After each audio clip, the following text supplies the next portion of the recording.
कल किया था कि दो चार्ज सिस्टम है, तो उस दो चार्ज या तो दोनों पॉजिटिव होंगे दोनों नेगेटिव होंगे तो रिपल्शन करेगा, एक पॉजिटिव नेगेटिव होगा तो अट्रैक्शन करेगा। तो दो चार्ज को सर्टेन डिस्टेंस पे अगर रखते हैं तो अट्रैक्शन और रिपल्शन की वजह से वो चार्ज अपना पोजीशन चेंज करता रहेगा।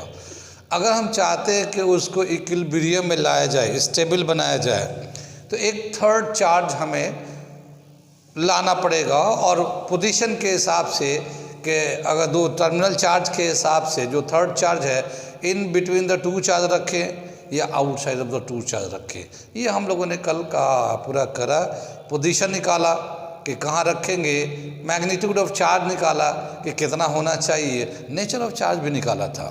ठीक है ना। आज हम लोग देखते हैं उसके आगे का टॉपिक क्या क्या दे रखा है, बहुत उसके कंसेप्ट बेस्ड क्वेश्चन को। एक दे रखा है कि कोई भी सिमेट्रिकल फिगर होगा तो उसके सेंटर पे इलेक्ट्रिक फील्ड या फोर्स फील्ड भी होता है, एक इलेक्ट्रिक फील्ड भी होता है, आगे हम लोग पढ़ेंगे उसको, लेकिन उसके जो सेंटर ऑफ मास आए वहाँ पे जो फोर्स होगा वो ज़ीरो होगा सिमेट्रिकल फिगर में। कितनी बात सुन रही।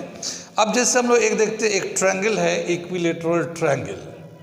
तो इक्विलेटरल ट्रायंगल है ये हमारा, यहाँ से इक्विलेटर में तीनों साइड इक्वल है और यहाँ पे चार्ज, यहाँ पे चार्ज और यहाँ पे चार्ज, तीनों ही इक्वल मैग्नीट्यूड का सेम साइन, या तो तीनों ही पॉजिटिव हो या तीनों ही नेगेटिव हो।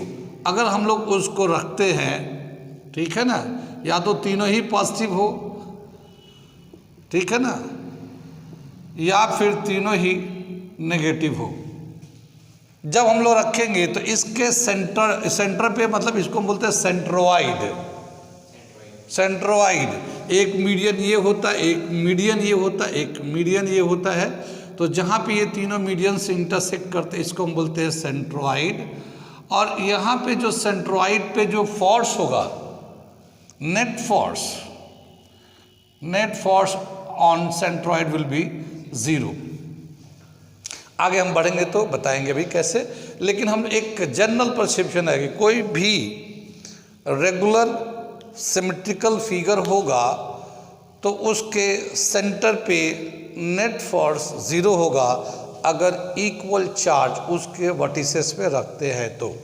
जैसे कि हम लोगों ने इक्विलेटरल ट्रायंगल बताया, ऐसे ही दे रखा है एक स्क्वायर है, ठीक है ना, स्क्वायर है, इसके वर्टिसेस पे चाहे पॉजिटिव या नेगेटिव, ठीक है ना, सब पे पॉजिटिव रखा जाए या सब पे नेगेटिव रखा जाए, ठीक है ना। अब इसके जो डायगोनल है, डायगोनल का जहाँ बाइसेक्टर होगा स्क्वायर के, यहाँ पे इलेक्ट्रिक फील्ड ज़ीरो हो जाएगा। Electric force due to charge, net force at this will be zero, ठीक है ना।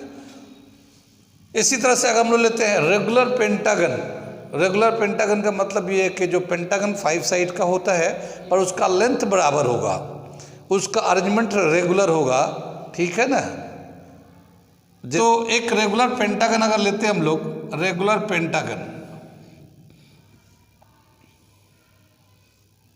इस तरह से लेते हैं तो इसके सेंटर पे भी जैसे दोनों पे पॉजिटिव हो नेगेटिव हो, B positive negative, C positive negative, D positive negative, E positive negative, या तो सब जगह पॉजिटिव रखा हो या सब जगह नेगेटिव रखा हो, तो इसके मिड पॉइंट पे, सेंट्रल पॉइंट पे जो नेट फोर्स होगा वो ज़ीरो हो जाएगा ये, ठीक है ना। ऐसे ही दे रखा है एक रेगुलर हेक्सागन तो जानते होंगे, रेगुलर हेक्सागन 6 साइड वाला फिगर, ठीक है ना। इसके अगर सेंटर पे लेते हैं तो यहाँ पे भी पॉजिटिव नेगेटिव, बी वर्टेक्स पे पॉजिटिव नेगेटिव, सी पे पॉजिटिव नेगेटिव, डी पे पॉजिटिव नेगेटिव, ई पे पॉजिटिव या तो सभी पॉजिटिव हो सभी नेगेटिव हो, ठीक है ना। तो नेट फोर्स जो होगा हमारा, नेट फोर्स यहाँ पे नेट फोर्स ज़ीरो हो जाएगा। कितनी बात में। तो सिमेट्रिकल फिगर में सेंटर ऑफ मास भी एक 11th क्लास में कंसेप्ट था, जानते हैं सेंटर ऑफ मास किसको बोलते हैं? हाँ, सेंटर ऑफ मास बोलते हैं the point inside outside of a body where it is consider that all the mass of the body is concentrated. Once CM is balanced, whole body is balanced. अगर centre of mass को अगर balance कर लें तो पूरे body balanced हो जाता है। तो इसी तरह से दे रखा है कि एक कंसेप्ट यहाँ पे लिखते हैं, इन symmetrical body the net force at CM center of mass is 0, ठीक है ना। और ये हम लोगों ने कुछ एग्जाम्पल ऐसे हम लोग थ्योरेटिकल बताया है। थ्योरेटिकल के बाद हम इसको आगे चलेंगे तो प्रूफ करके भी दिखाएंगे, लेकिन अभी हम थ्योरेटिकली ये एक कंसेप्ट को बता रहे हैं, ठीक है। आगे देखते हैं हम लोग। ये तो देखा हम लोगों ने सिमेट्रिकल बॉडी में उसके सेंटर ऑफ मास जहाँ पे होता है वहाँ पे नेट फोर्स हमारा 0 हो जाता है। लेकिन अगर हम किसी और दूसरे लोकेशन पे या पोजीशन पे पता करना चाहें कि कितना फोर्स होगा, तो उस फोर्स को निकालने के लिए हम लोग देख रहे हैं कि फोर्स, जैसे स्पेशली मान लो ट्रायंगल लिया, तो ट्रायंगल का तो साइड डिफरेंट भी हो सकता है, इक्वल भी हो सकता है। अगर इक्वल साइड हुआ तो इक्विलेटरल ट्रायंगल हो जाएगा। इक्वल साइड में बेनिफिट ये है कि हमें साइड जो भी एक जगह लेंगे सब जगह साइड उतना ही रहेगा, तो स्क्वायर कर लेंगे एक को तो उतना ही सबका वैल्यू आ जाएगा। अलग अलग होगा तो फिर अलग अलग वैल्यू निकाल के वो करेंगे। तो हम लोग देख रहे हैं force on charge due to other charges in a different figures. तो अलग अलग फिगर्स बनाएंगे हम लोग और एक चार्ज पे देखेंगे कितना फोर्स लगेगा। तो सबसे पहले हम लोग देखते हैं ट्रायंगल्स, इक्विलेटरल ट्रायंगल, ठीक है ना, ठीक है।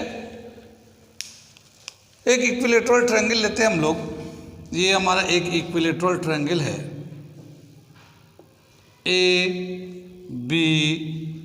ABC। इक्विलेटरल ट्रायंगल है ये हमारा। यहाँ पॉजिटिव चार्ज है, यहाँ पे भी पॉजिटिव चार्ज है, यहाँ पे भी पॉजिटिव चार्ज है, इनका मैग्नीट्यूड बराबर है। तो हम ऐसा करते हैं, ये ABC को हटा लेते हैं और इसको हम लोग लिख देते हैं Q। कितनी बात सुन में, ठीक। तो ये जो है पॉजिटिव चार्ज है, तीनों वर्टेक्स पे रखा हुआ है। और यहाँ पे जैसे मान लो हम यहाँ पे फोर्स निकालना चाहते हैं, या यहाँ से फोर्स निकाले या यहाँ से, तीनों पे कहीं पे भी निकालेंगे, अब उस तीनों पे फोर्स बराबर होगा, ठीक है ना। तीनों पे किसी पे भी निकालो फोर्स बराबर आएगा। अब अगर ये पॉजिटिव चार्ज है, हम लोग इस पे निकालना चाहते हैं, तो एक फोर्स जो है ना रिपल्सिव फोर्स इसको इधर लगेगा इस चार्ज की वजह से, ठीक है।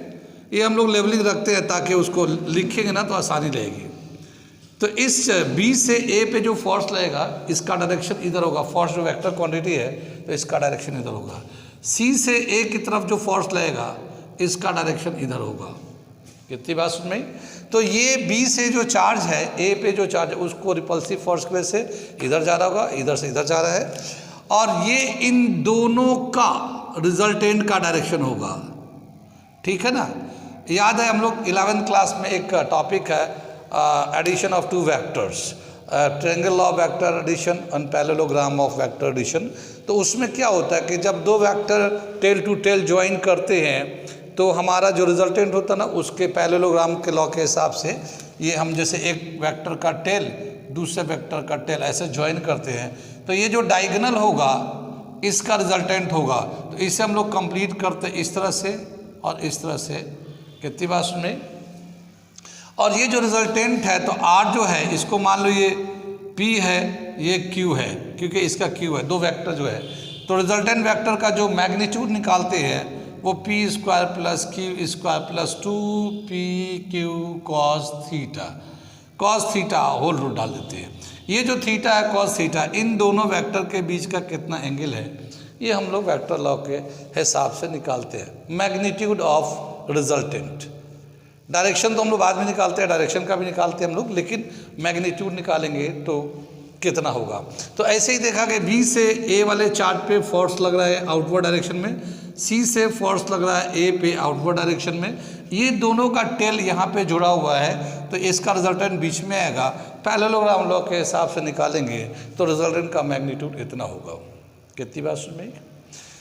अब हम लोग पहले फोर्स निकालते हैं, force on A due to B, जैसे वेक्टर में हम लोग पढ़ते हैं तो क्या होगा, के दोनों ही का मैग्नीट्यूड बराबर है तो Q1 Q2 R स्क्वायर लेते हैं हम लोग। कितनी बात सुन में, Q1 Q2 R स्क्वायर, तो यहाँ पे Q स्क्वायर कर लिया क्योंकि ये दोनों चार्ज बराबर है, और यहाँ से यहाँ तक जो साइड है मान लो वो R स्क्वायर ले लेते हैं, साइड का लेंथ R ले लिया, ये इसका फोर्स हो जाएगा। कितनी बात सुनी, force on B due to A. ऐसे ही force on A due to C, force on A due to C is equal to K Q square upon R square, ये सेकेंड हो जाएगा। ये जो मैग्नीट्यूड दिखा रहे हैं दोनों ही सेम है, तो force on A due to B is equal to force on A due to C is equal to F. हम इसको एफ से दिखा रहे हैं, ठीक है ना, क्योंकि दोनों ही जो ये फॉर्मूले में आ रहे हैं टर्म्स, मैग्नीट्यूड सब सेम आएगा तो ये वैल्यू दोनों सेम आ जाएगा। अब इनका रिजल्टेंट निकालना चाहते हैं, so resultant force on A due to B and C, ये मिटा देते, इसकी ज़रूरत नहीं है, तो ये लेते हैं resultant force on A due to B and C, ठीक है।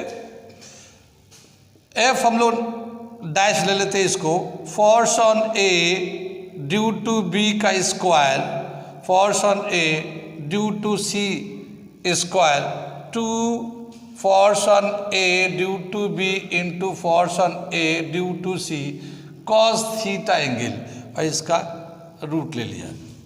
उसी तरह से किया जैसे हम लोगों ने आर का किया था, R is equal to P square plus Q square plus 2p की कॉस थीटा, सेम उसी तरह से कर लिया। कितनी बात सुन में, ये एफ डैश जो होगा ये इसको हम लोगों ने एफ से डिनोट कर रहे हैं, ठीक है। तो यहाँ पे एफ स्क्वायर कर लेते हैं, इसे भी एफ स्क्वायर कर लेते हैं, और ये 2f स्क्वायर होगा क्योंकि इसको भी एफ लेंगे तो एफ स्क्वायर हो जाएगा।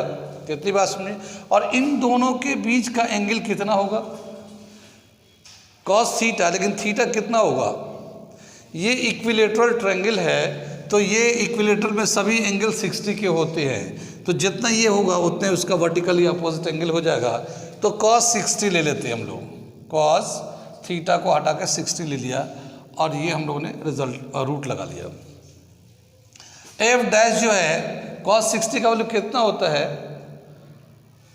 कॉस 60 का वैल्यू 1/2, तो जब 1/2 लिखेंगे तो ये 2 को कैंसिल कर देगा, तो क्या बचेगा, F square 3f square root में आ जाएगा, ठीक है ना। हमने एक लाइन स्टेप को हटा लिया, कॉस 60 1/2, 2 से 2 कैंसिल कर दिया। इसको अगर हम लोग लिखना चाहेंगे तो √3f को बाहर निकाल लिया। क्या समझ में आया कि जो रिजल्टेंट फोर्स होगा ये √3 है, और इस f का वैल्यू है KQ square upon R square, तो ये हमारा नेट फोर्स आ जाएगा। इससे बाकी दो चार्जों से इस ए पे लेना चाहे ए पे, बी पे लेना चाहे बी पे, सी पे, किसी भी लेंगे तो हमारा फोर्स होगा √3f, where f is equal to KQ square upon R square, इतना नेट फोर्स हो जाएगा। और इसके चार्ज के नेचर के हिसाब से रिजल्टेंट फोर्स का डायरेक्शन है आउटवर्ड, रिजल्टेंट फोर्स का डायरेक्शन है outward. The direction of resultant force is, यहाँ पे मैं लिख देता हूँ, the direction of resultant force is outward. कितनी बात सुनी? तो ये हमारा डायरेक्शन हो गया और ये मैग्नीट्यूड ऑफ फोर्स हो गया। किसी पे भी निकालना हो, दो चार्ज से किसी पे भी निकालना हो इतना ही होता है। कहाँ कहाँ समझ में आया, कहाँ नहीं आया? समझ में आ गया तो नोट कर लिए इसको, फिर अगला कराते हम। आगे देखते हैं हम लोग। ये समझ में आ गया। ये अगर इस फिगर को थोड़ा सा बदल दें तो कितना होगा फोर्स, इसको देखने जा रहे हैं। ये जैसे फिगर है, यहाँ पे तीनों ही पॉजिटिव चार्ज था। अगर तीनों ही नेगेटिव चार्ज होता, जैसे ये इक्विलेटरल ट्रायंगल है, ए क्यू पॉजिटिव है ये, ठीक है ना, बी पे भी उतना ही चार्ज बी पे रखा हुआ है और उतना ही चार्ज, सॉरी ये तो पॉजिटिव है, ये वहाँ पॉजिटिव तो हो ही गया है, हम लोग नेगेटिव ले लेते हैं, नेगेटिव ले लेते हैं और इसी जगह पे हमें फोर्स निकालना है। तो कितना फोर्स होगा? सेम होगा। डायरेक्शन अगर देखेंगे तो नेगेटिव नेगेटिव रिपेल करेंगे इसको इधर की तरफ, ठीक है ना, और ये नेगेटिव भी इसको रिपेल करेगा, इसका रिजल्टेंट फिर इसे ही हो जाएगा। ठीक है, तो क्या समझ में आया कि या तो तीनों पॉजिटिव चार्ज हो या तीनों नेगेटिव चार्ज हो, फोर्स का मैग्नीट्यूड सेम √3F आ जाएगा और डायरेक्शन आउटवर्ड हो जाएगा। कितनी बात सुन में? अगर हम इस चार्ज का नेचर, एक का नेचर बदल दें, एक का नेचर बदल दें और देखते हैं फोर्स कितना लगेगा उस पर। जैसे एक इक्विलेटरल ट्रायंगल है,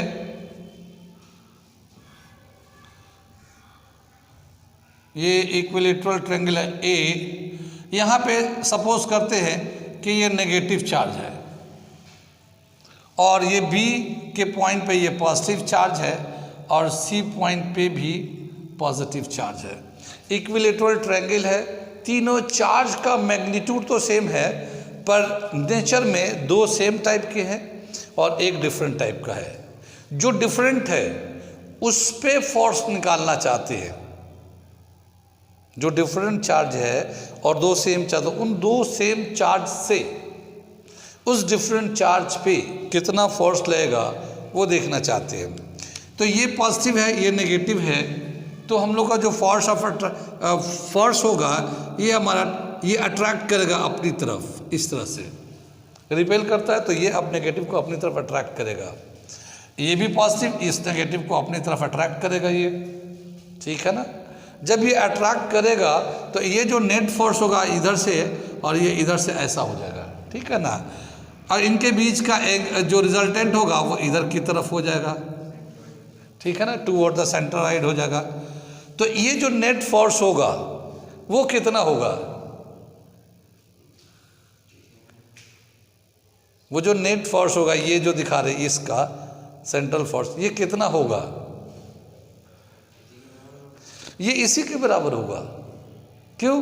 क्योंकि डिस्टेंस भी सेम है, चार्ज भी सेम है, ये फोर्स का मैग्नीट्यूड सेम आ जाएगा। सिर्फ ये है कि ये अट्रैक्टिव नेचर का हो गया, यहाँ पे रिपल्सिव नेचर का था, यहाँ अट्रैक्टिव का हो गया, मगर मैग्नीट्यूड सेम आएगा। यहाँ पे भी मैग्नीट्यूड सेम आ जाएगा मगर अट्रैक्शन होगा। अट्रैक्शन की वजह से डायरेक्शन डाउनवर्ड हो गया और नेट का डायरेक्शन इधर की तरफ हो गया। तो क्या चेंज आएगा? मैग्नीट्यूड तो सेम रहेगा मगर डायरेक्शन इनवर्ड हो गया। ये देखिए आउटवर्ड था ये डायरेक्शन, ये इनवर्ड हो गया, ठीक है ना। सो क्या बताया? Magnitude is same, magnitude is √3F but direction is inward. कितनी बात सुन में? ये दे रखा हमारा, कितनी बात सुन में, इसे नोट करें फिर आगे बताता हूं मैं। आगे देखते हैं हम लोग, ये तो समझ में आया, यहां पे इसे मिटा लेते हैं।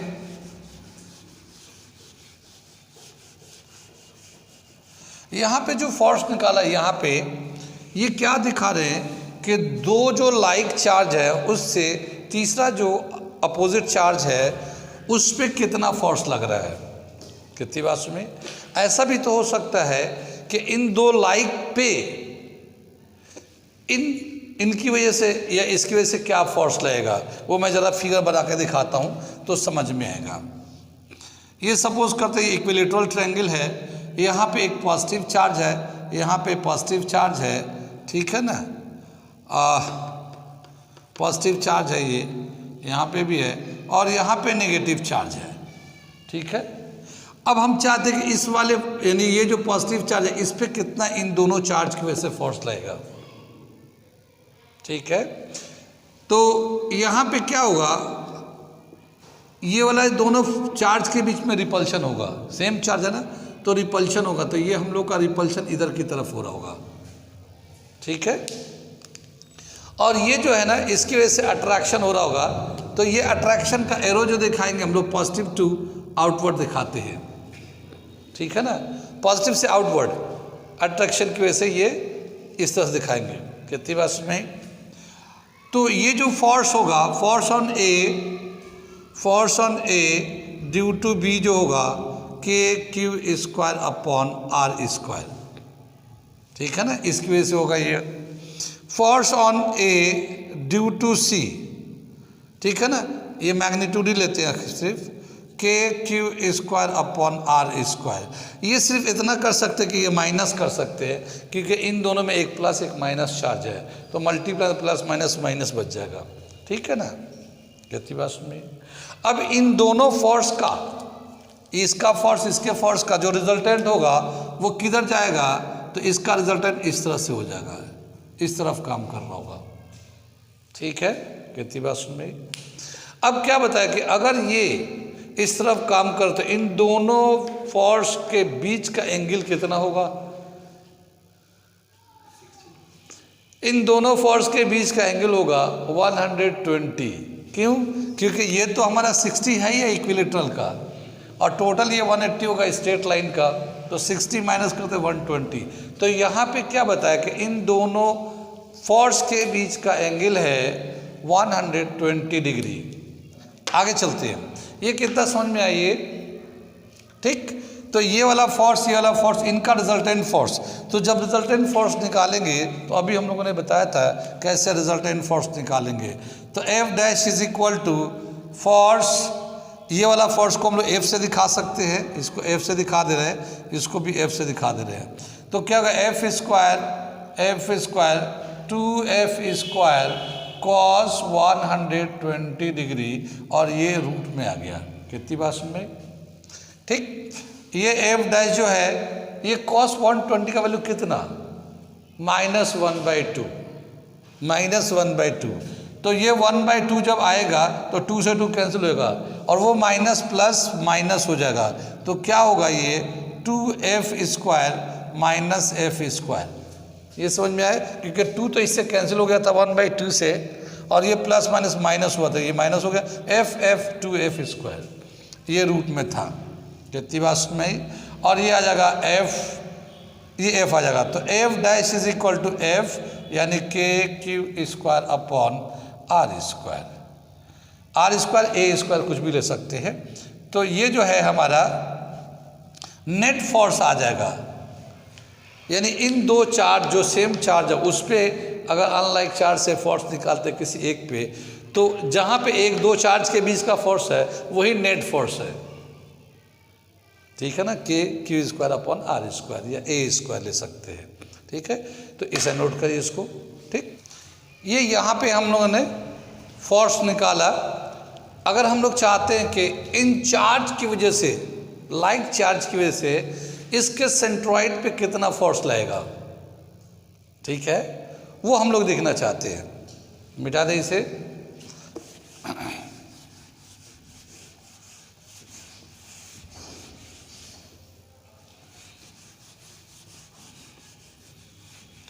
तीनों हम लोगों ने force on centroid, force on centroid of an equilateral triangle,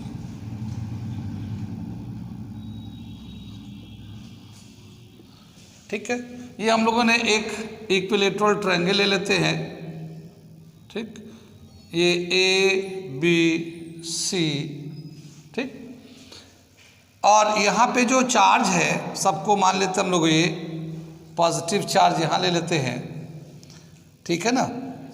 positive charge यहाँ पे भी रख लेते हैं और पॉजिटिव चार्ज यहाँ पे भी रख लेते हैं, ठीक। यहाँ से हम लोग लेंगे ये एक सेंट्रॉइड मीडियंस ले लेते हैं, एक मीडियन इधर से ले लेते हैं, ठीक है। और एक मीडियन जो है हम लोग यहाँ से लेंगे, ठीक है। अब क्या करेंगे, वो एक तो अदर है, वो तो मीडियन लेंगे हम, लेकिन ये देख रहे हैं कि अगर हम इस चार्ज से यहाँ फोर्स निकालना चाहें, ठीक है, इस चार्ज से यहाँ फोर्स निकालेंगे तो जो फोर्स का डायरेक्शन होगा वो इधर हो जाएगा, क्योंकि यहाँ पे जो चार्ज रखेंगे वो टेस्ट चार्ज कहलाता है। हाँ, टेस्ट चार्ज। और टेस्ट चार्ज उसे कहते हैं the charge having magnitude equivalent to 0। हाँ, नॉट 0 बट इक्विवेलेंट टू 0, माने बहुत ही कम मैग्नीट्यूड होगा, वो पॉजिटिव होगा। तो इसका जो टेस्ट चार्ज है इसका मैग्नीट्यूड तो 0 होगा, पर ये पॉजिटिव चार्ज का होगा, ठीक है ना। Test charge is always positive.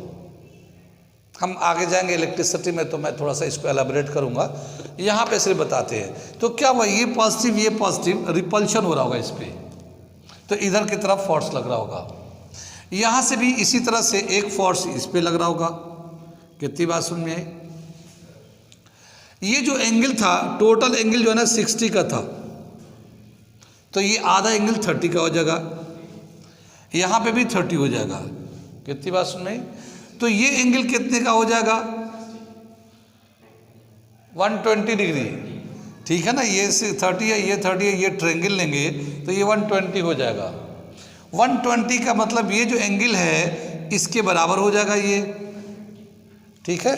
क्योंकि इन दोनों का ये जो फोर्स जा रहा है, ये जो फोर्स जा रहा है, इसका रिजल्टेंट ऊपर की तरफ काम करेगा, है ना। जो रिजल्टेंट होता है वो ऊपर की तरफ जाएगा इन दोनों का, ठीक। और एंगल कितना है 120। तो रिजल्टेंट फोर्स, ये वाला जो रिजल्टेंट फोर्स होगा, हम लोग इसको एफ डैश से दिखा देते हैं, एफ डैश।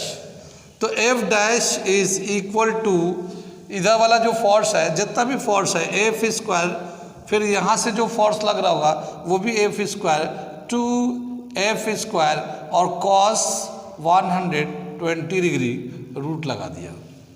कितनी बात सुने। 120 का वैल्यू होता है -1/2, तो ये 1/2 से 2 कैंसिल होगा, माइनस हो जाएगा। तो ये एफ डैश जो है एफ के बराबर आ जाएगा यहाँ पे।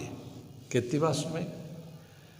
तो ये जो एफ डैश है, ये फोर्स जो है आउटवर्ड तो लग रहा है मगर ये एफ के बराबर है। एफ का मतलब क्या हुआ कि यहाँ से यहाँ तक का जो डिस्टेंस है, ये जैसे के क्यू ये वाला और क्यू नॉट, यहाँ पे जो टेस्ट चार्ज होता है उसको क्यू नॉट से दिखाते हैं, के क्यू नॉट अपॉन, जैसे मान लो ये ओ है तो O B square is equal to force आ जाएगा। ये सब में वही होगा, K Q naught upon O C square and, और यहाँ से जो होगा इसका जो फोर्स होगा K Q naught upon O A square, क्योंकि यहाँ से जो डिस्टेंस होगा ओ ए ओ बी ओ सी तीनों बराबर होगा। मीडियन से जो वर्टेक्स तक का डिस्टेंस होता है वो तीनों बराबर होते हैं, क्योंकि जहाँ पे मीडियन मिलता है, जैसे हम लोगों ने एक फिगर बनाते हैं, ये जहाँ पे मीडियन मिलता है, ठीक है ना, जहाँ पे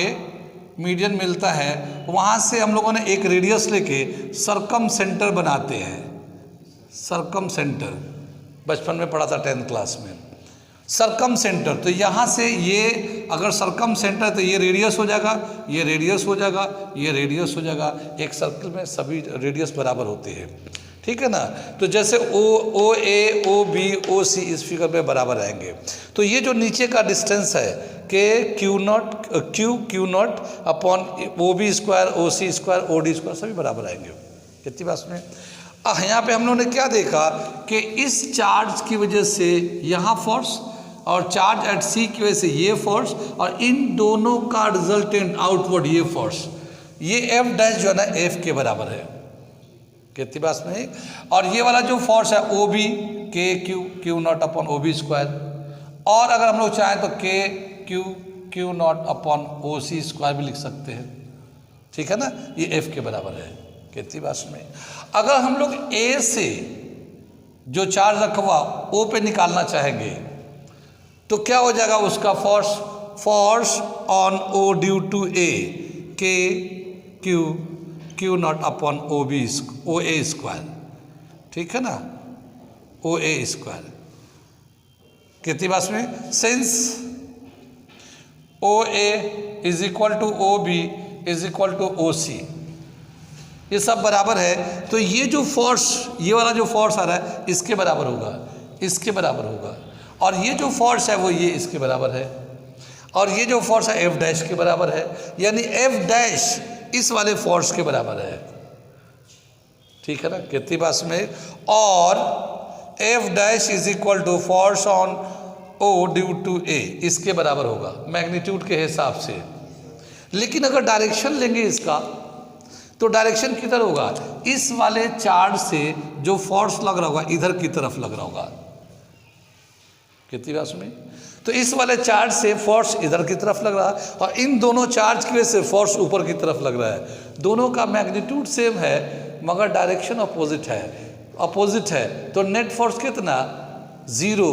अभी हम लोगों ने बताया था ना कि सिमेट्रिकल फिगर में सेंटर ऑफ मास जहाँ पे पड़ता है स्पेशली इक्विलेटरल, तो वहाँ पे 0 होता है। वो हम चीज़ यहाँ प्रूफ करके दिखा रहे हैं आपको, ठीक है ना। तो यहाँ पे क्या बोल सकते हैं इसको, both are equal opposite, F dash, यहाँ पे मैं लिखता हूँ F dash and F O A both are equal and opposite, so it will cancel to each other, cancel कर दिए, cancel to each other, and the net force at O is 0, ठीक है ना। ये हम लोगों ने एक पॉइंट्स को लिख दिया, कितना समझ में बात आई, ठीक है। तो ये हमें नोट कर लिए इसको कि सेंटर पे इक्विलेटरल ट्रायंगल का 0 होता है, वो इस तरह से होता है, ठीक है ना। इसके बाद हम बताएंगे यहाँ पे एक चीज़ कि जैसे हम लोग 3 चार्ज रखे, पॉजिटिव चार्ज वर्टेक्स पे, या 3 वर्टेक्स पे हम लोग नेगेटिव चार्ज रख दिया, तो वो जो नेगेटिव चार्ज है आपस में रिपेल कर रहे होंगे, या पॉजिटिव चार्ज होंगे तब भी वो आपस में रिपेल कर रहे होंगे। अगर हम चाहते हैं कि ये तीनों चार्ज का सिस्टम इक्विलिब्रियम में आ जाए तो हमें एक फोर्थ चार्ज एक रखना पड़ेगा। उसे हम कहाँ रखें और कितना मैग्नीट्यूड होगा उस चार्ज का, वो हम लोग निकालने जा रहे हैं आगे हम लोग, ठीक है। यहाँ तक जो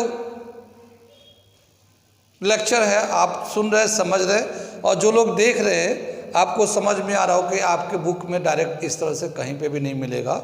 हमने इसको बहुत समराइज करके, एनालाइज करके इस तरह से ऑर्डर में आपको समझा रहे हैं जो आपके कंसेप्ट को बिल्डअप कर रहा है, ठीक है।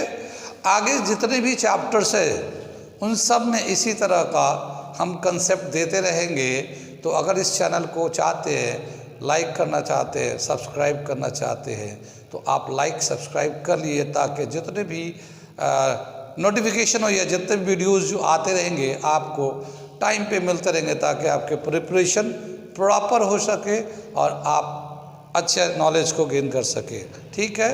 तो इसे लाइक करिए, सब्सक्राइब करिए और शेयर भी करिए।